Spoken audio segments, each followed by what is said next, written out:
And it's really great to know that he's like one of the biggest farmers in Ghana for exporting his vegetables. And he left a career in economics to do this. He was a banker and decided to go into farming. So last year, I was selected as one of the tourism ambassadors for the Volta region and for the Volta Fair.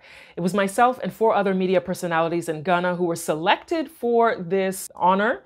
It was myself, Bernard Avle, Kafwide, Jifa Bampo, and Emefa Apao. Now, the 5 of us took a trip to the Volta region to go and explore different things and take on different experiences. Now, this particular video that I'm sharing with you is from July of 2021. I completely forgot about this video and piecing it together to edit it. I did a live stream that particular day. The live stream was okay in the beginning, then it got bad, so I stopped streaming and decided to do a video that I would piece together. And as I was going through some of my content, clearing off my phone, I was like, oh my goodness, I haven't posted this video. So here it is, when we went to Maphlix Farms and learned from the gentleman who started this place, you know, why he left banking to go and do farming. And he took us through the farm as well as his the manager there and showed us some of the things that they're doing. So let's check it out.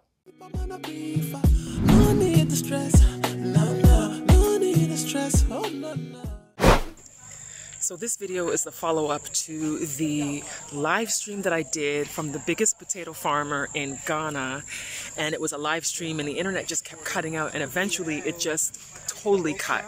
So I decided that I would record video of the rest of our time there and then piece it together. And so that's what I did so that we can hear more about what he's doing at his farm. And if you want to support him, he did say that he's looking for investors. So I'll put all of that information in the description box. Being at the center of the world, Ghana is situated in a place that makes it easy to transport to other parts of the world. You know, because of the transit time and logistic, you know, when you ship this evening, we are shipping today. Tomorrow morning is in UK. Netherlands is in Netherlands early in the morning. So our location is an advantage exactly when it comes to fruits and vegetables yes. for the value chain. But the challenges we have by logistic too is, we don't have our national airline. It's one of the big challenges. About 3 weeks ago, we'll be having challenges with a BA. Very big issue. We go to the airport, they'll bring a small flight. I think now they are bringing a bigger flight, but the freight cost is so high. So those are the only challenges. But in terms of position in Africa, West Africa, we have a good chance. So most of the buyers want to buy produce from Ghana. Chili pepper like this, because of our weather, is very hot, especially bird eye. The regional chair of the Eastern and Volta region for the Association of Ghana Industries was also there, and he shared his thoughts on how they can support or how others can support people who are in the agricultural industry, farmers in Ghana. We know that for investors, or for us to be able to attract foreign direct investment, the enabling environment must be created. Government must create the enabling environment for us to be able to pitch and to be able to sell Ghana. That means the ease of business, doing business must be improved. That means there must be available land, there must be industrial parks, there must be affordable power, and there must be cost of credit. So we continue to advocate for that, for government to be able to do that, so that we can attract foreign direct investment and with partnership with our locals, technology transfer, and to improve on our economic situation. So we will continue to advocate, we will continue to call on government to ensure that there is patient capital. That is why we are happy about the development bank that is coming. The development bank that is coming will finance things like this, will give him long-term capital. They are not going to rush him and tell them 6 months. They are not going to rush him and tell him 1 year, at least for a longer period. And we hope that at least those institutions will be apolitical. The next question was, in regards to water scarcity issues that are being faced, how do they handle it? Is this farm using irrigation or are they relying on rain? We do both, but we depend on our own irrigation. We have a dam and have a 8 borehole around. The greenhouse, we want to do organic, pure organic. That's why we have boreholes. So we pump the water from the dam purposely for the open field, where we introduce a shower irrigation, which we are using for the potato. So we do all year round. but not in a large scale. We want to expand because irrigation is capital intensive. So that's what we are doing now. The greenhouse, the under borehole, the open field is on the dam. We have a dam at the dam. That's what we use. The entrance we just, so we pump the water from there for the open field. So the total land area available to the company for cultivation is 446 hectares. But under cultivation, we have like a little over 35% under cultivation. So due to the water scarcity, you know, he mentioned a dam. What we did was we constructed a dam. But now the community is kind of like, that's their main source of water. So we had to create another channel, and then we did a small dam, which is 25 meters deep. So that is where we as a septic tank, we're kind of like a water reservoir. So we pump that to distribute into the farm. So mainly is the water situation currently that we are not able to expand to cover the for the labor or the staff. They are there, people are there looking for a job to come. So it's the water issue that we are trying. But so what is behind you? What is this? This tank? Yes. Yeah, this is a tank for the greenhouse. We usually use this for fertigation. So fertigation is like introducing fertilizer to water to give to your crops. And then water and fertilizer mix. Water and fertilizer mix. That's what we call fertigation. That's the term. So we can either call it fertilizer tank or just say fertigation. Okay. So in the tunnel we have pepper, we have sweet pepper and hot pepper. Always it is kept under lock. Because this, why do we in the first place, why do we cultivate in the greenhouse? The most important thing is to prevent pest infestation. That is the key thing. Was cultivating in the open field, the major aspect of cost of production is your crop management. So chunk of also that aspect is pest control. So with this net is what we call an anti-insect net. So it doesn't allow insects to go in, but it allows air. So okay, so if it was open field, you see this spider, it will make its web on the leaf, so preventing sunlight to get to the, for it to do photosynthesis. So when we have this, we are at least 70% are sort of pest infestation free. So that's why we keep this lock, so that we don't open it up so the insects will get in. You know, insects, the moment they don't get space, they try to find somewhere to enter. So which means from one emitter to the other is 30 centimeters. So this is where we used to feed the crop. Was now the roof is plastic. Water cannot get in. Nothing gets in. The growing medium is what we call cocoa pit, which is 0% nutrient. Cocoa pit. So everything you give it. Fertilizer you give it. Water you give it. So because, and we have to, let me bring in this time, we have something we call precision agriculture. So that is where these things are coming in. Precisely.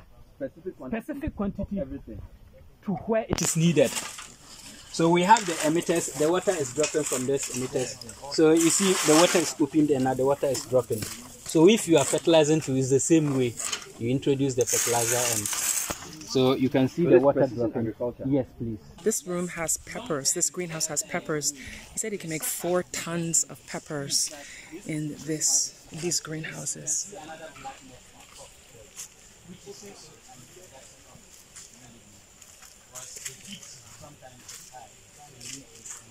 Zero maintenance was actually guaranteed. And you can repeat it. This system, the lifespan.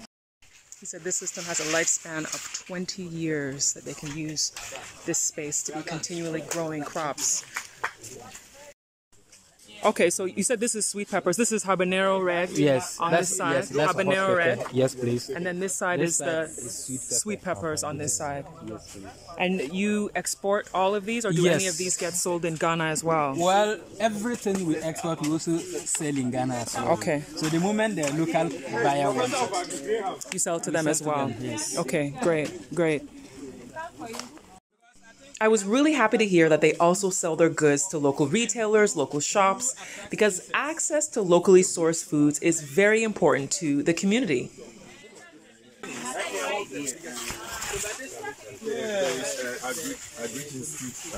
I don't know whether the schools are helping him. Wow. This is a greenhouse for real.